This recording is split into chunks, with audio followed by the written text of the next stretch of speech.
오늘은 코스피 3000을 넘어선 국내 증시 속에 가장 많이 하는 질문, 가장 궁금해하는 것, 코스피 언제까지 오르나요? 언제 떨어지나요? 여기에 관해서 답변을 드릴게요. 먼저 결론부터 말씀을 드리자면 솔직히 잘 모르겠어요. 잠깐, 제가 우리 채널에 한 끼 먹으러 온 주린이 여러분들을 빈손으로 돌려보낼 수는 없으니까 오늘 여기에 관해서 이야기를 해보고, 평소에는 쓸모가 없지만 몇 년에 한 번 과열장에서 도움되는 참고할 만한 지표에 관해서 알려드릴게요. 전 참고로 실제 이 지표를 통해서 코스피 저점에서 큰 투자를 해서 성공을 거뒀습니다. 시장이 폭락하고 1개월, 2개월 정도는 개미들도 수중의 돈으로 열심히 투자를 하다가 작년 7월쯤이었죠. 개미들이 이제는 영혼까지 끌어모아서 투자를 한다라는 영끌이라는 단어가 본격적으로 쓰였죠. 저축성 상품이 줄줄이 해지가 되고 어차피 내 인생이 마이너스다 이러면서 젊은 사람들은 마이너스 통장까지 만들고 20대 사회초년생, 취업준비생, 대학생들은 엄마 미안해 하면서 생활비에 학비까지 투자하기 시작했죠. 결과적으로 어떻게 됐습니까? 효도했죠. 강제로 대한민국 젊은이들을 효자로 만들어버린 이런 증시는 신용거래 잔고도 끊임없이 증가하고 있습니다. 제가 2021년 자료를 가져왔는데 2021년이 시작되기 전만 하더라도 20조가 안 됐었지만 현재 신용거래 잔고가 21조를 돌파했습니다. 거기다가 올해 은행 돈만 하더라도 14조나 된다고 합니다. 최근에 이런 뉴스가 떴어요. 증권사 신용대출 잇따라 중단한다. 삼성증권이 13일, 유진투자증권이 15일, 대신증권이 19일, NH투자증권도 21일에 중단을 했죠. 여기서 증권사들이 우리 개미들이 다칠까봐, 되돌아올 수 없는 강을 건널까봐 신용대출을 막는다 이렇게 생각하시는 분들은 없겠죠. 참고로 증권사 신용대출 중단이 이번이 처음은 아닙니다. 2020년 말에도 7, 8월쯤에도 무리한 신용대출을 중단을 했었는데 결국엔 증권사 놈들이 다시 재개를 했죠. 증권사 담보대출이 원래는 14시 30분까지였는데 어떻게 됐습니까? 투자자들이 더 열심히 투자하라고, 개미들이 손에 손잡고 열심히 비투하시라고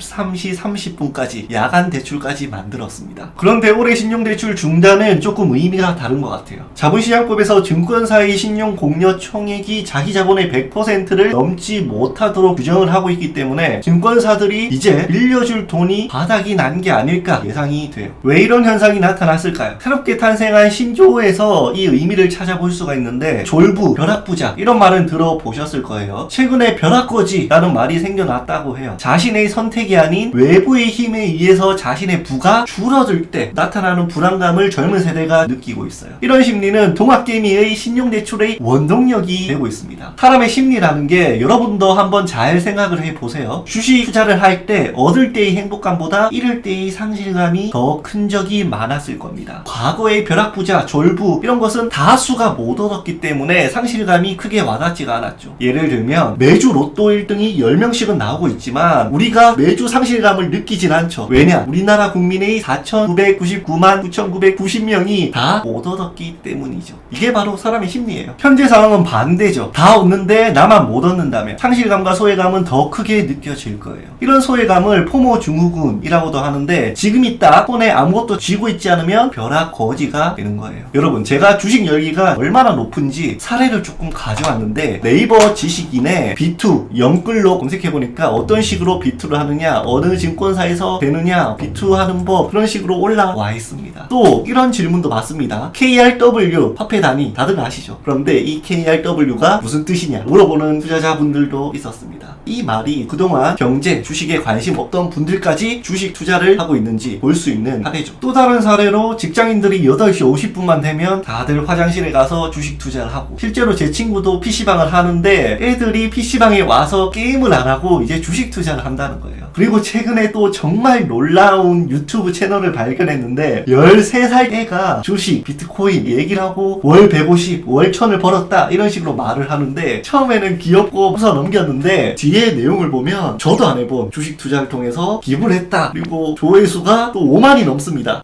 나보다 훌륭하네.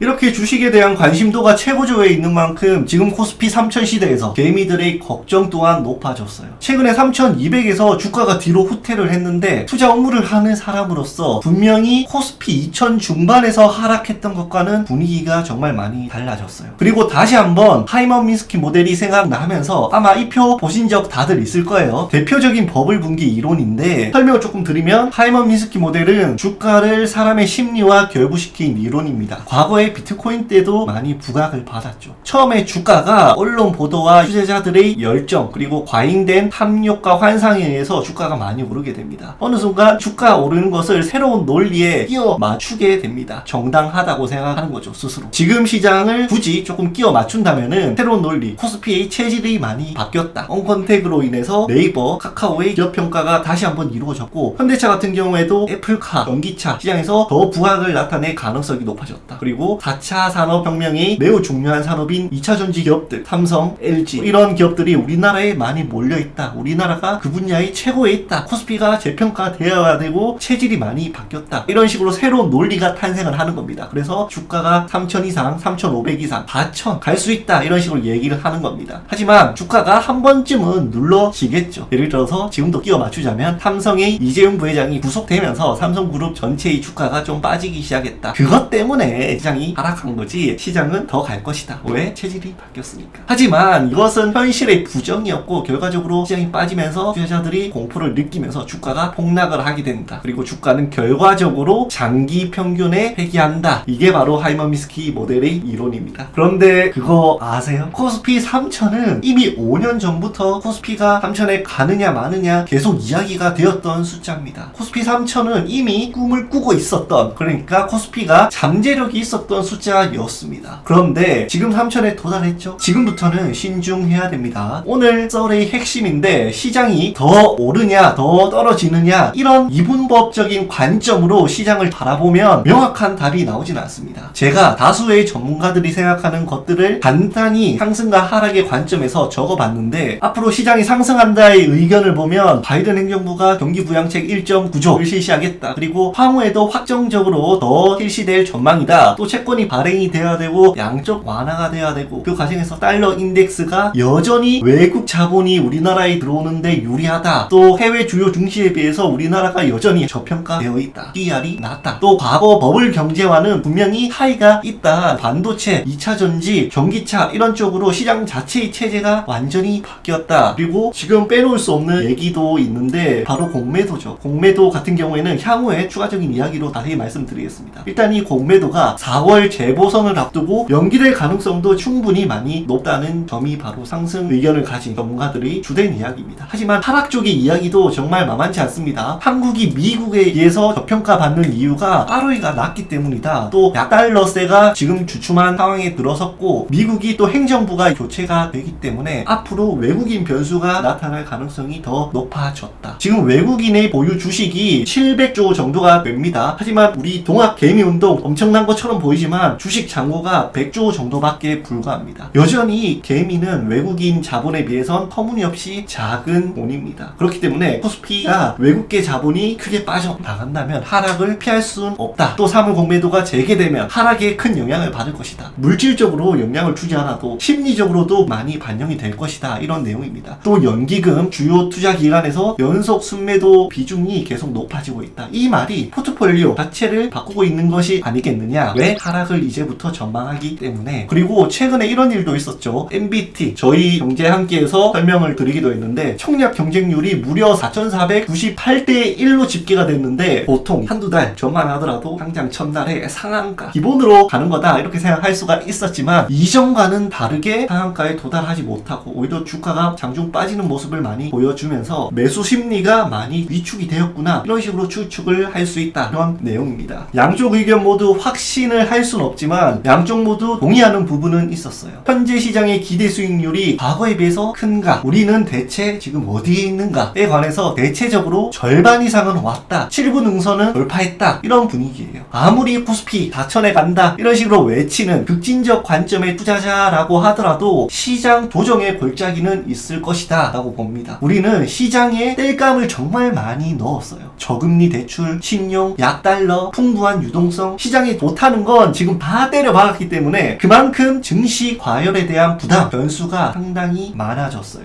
그래서 제가 코스피 더 오르나요 떨어지나요 시장 과열을 판단하는데 도움이 되는 지표 두 가지를 소개해 드리겠습니다. 정말 중요합니다. 참고로 제가 앞서 말씀드린 것처럼 저는 실제 이 지표를 통해서 코스피 저점에서 큰 투자를 해서 성공을 거뒀습니다. 참고로 우리 HTS 차트에서 마우스 오른쪽 버튼을 누르고 지표 추가로 추가할 수 있는 대부분의 과매수, 과매도를 나타내는 변동성이나 모멘텀 기술적 지표는 예를 들어서 RSI, 스토캐스틱 이런 거 다 들어보셨죠? 이런 것들은 이미 마탱이가 갔습니다. 아무리 보수적으로 측정을 해도 2010년, 2017년과 더불어서 현재 시장이 엄청난 과매수, 과열 구간에 있다 이런 식으로 표시가 되는 상황이기 때문에 기존의 HTS 차트에 있는 일반적인 지표로는 현재 과매수 구간을 판단하면 무조건 과매수 신호가 뜬다 이렇게 알고 계시기 바랍니다. 과열을 알아보는데 도움이 되는 지표, 10년에 한두 번 쓸 일이 있을까 말까 하는 그런 지표, 실제로 제가 코스피 1500에서 투자를 결심하게 만든 지표 두 가지를 말씀드리겠습니다. 첫 번째는 바로 버핏 지수입니다. GDP 대비 증시 시가총액 비율을 나타낸 건데 제가 첨부한 표를 보시면 110 정도가 넘어가야 과열이 되었구나 이런 식으로 생각을 할 수 있는데 그 값으로 본다면 지금 코스피 지수는 아직도 코스닥이 최고점에 있는 코스닥 버블 때보다도 덜 과열된 상태이지만 이제 본격적으로 과열 구간에 들어섰다고 볼 수가 있습니다. 자, 이걸 알았다면은 지금 코스피 3000 이상, 3100, 3200 정도는 아직 과열 구간이 아니었다 이런 식으로 생각을 할 수가 있었겠죠. 여기 있는 이 공식 제가 얘도 조금 적어놨습니다. 이것을 잘 참고를 하시기 바랍니다. 추정 명목 GDP를 고려해서 2021년 GDP가 2000조가 넘는다 이런 식으로 생각을 하시는 분들은 지금 상단 밴드가 지수 200에서 300 정도 더 열려있다고 생각을 하시면 됩니다. 그러니까 2021년 GDP가 많이 개선이 돼서 2000조가 넘는다면은 우리나라 코스피 과열 구간 정도는 3500포인트 정도가 될 것이다. 하지만 19년 1919조였는데 2020년에 코로나도 있었죠. 그리고 코로나 여전히 지속되고 있습니다. 그래서 우리나라 명목 GDP가 여전히 1900조 정도 또는 더 떨어질 가능성도 있다. 이런 식으로 생각을 하신다면은 우리나라 코스피 과열 구간은 3100 정도입니다. 이것을 잘 참고하셔서 판단을 하시면 좋을 것 같습니다. 두 번째는 신용장고 오실레이터예요. 신용장고와 증시는 신용이 늘어서 증시가 오르는 건지 증시가 오르기 때문에 신용이 느는 건지 닭이 먼저냐 달걀이 먼저냐 이런 문제인데 절대적 규모도 물론 중요하지만 신용 증가 속도가 더 중요합니다. 투자 규모는 투자자의 여건과 나이대 또 시기적 상황에 따라서 결정되는 요인이 매우 크기 때문에 절대적 규모만으로 신용 증가의 심각성을 파악하긴 정말 어려워요. 상대적 신용 증가의 위험을 파악하는 데는 분명히 속도가 중요한데 그래서 금융이나 금융당국이 신용 증가 규모가 아닌 증가 추이, 속도를 지켜보겠다 이런 식으로 말을 하는 거죠. 신용 증가의 추이를 보는 방법이 바로 신용장고 오실레이터입니다. 참고로 이 기술적 지표 역시 일반적인 HTS에서 기술적 지표 데이터로 제공을 하지 않습니다. 이 데이터는 치과의사 피트씨 똑똑한 배당주 투자라는 책에서 나온 이론으로 이